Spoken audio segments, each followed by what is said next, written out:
Okay, in this video, I'm gonna share with you a little fun exercise about divergent thinking. So a way to think about problems and solutions in kind of an opposite way. So it's opposite day. And I learned this from my dad, who is a doctor, and he told me the story of he was working on this patient safety board and they were trying to figure out how they can reduce infection in the hospital or how they can make it safer. And so people were just kind of giving humdrum answers of like, yeah, cleaning hands and, gloves and everything else. And so he decided to flip it around and say, okay, what if I was a villain and I wanted to make this hospital the most infectious hospital in the world?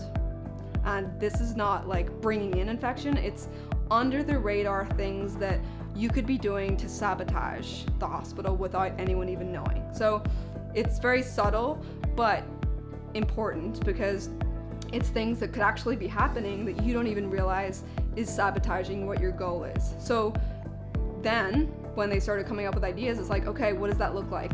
It was, okay, when a sink breaks, which happens all the time, instead of fixing it quickly, let's just leave it broken for a while. Or use the gel that's really cheap and people don't like and it feels gross on their hands or it smells weird. Or have one of those soap dispensers that is empty all the time, like just don't bother refilling it quickly. Or if you do refill it, make sure it spurts out really all over the place so that it's not handy and people realize, I don't want to use that, and so they don't end up washing their hands properly.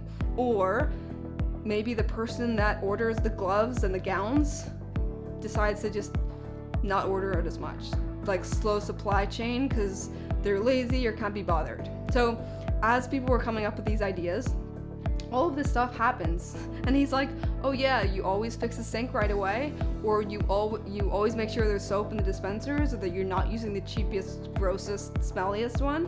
And so as he was giving all these examples, people started to realize, oh, that does happen. Oh, when I do see a sink broken in a bathroom, I should probably tell someone so that we can make the place less likely to lead to infection. So that's just a quick way of how to take like a goal or something that you want and flip it around, and what's the like exaggerated version of it, because you'll start to realize there's stuff that you're doing in your everyday life that is sabotaging yourself and you just don't even realize it. So take this moment, take whatever you're trying to work on.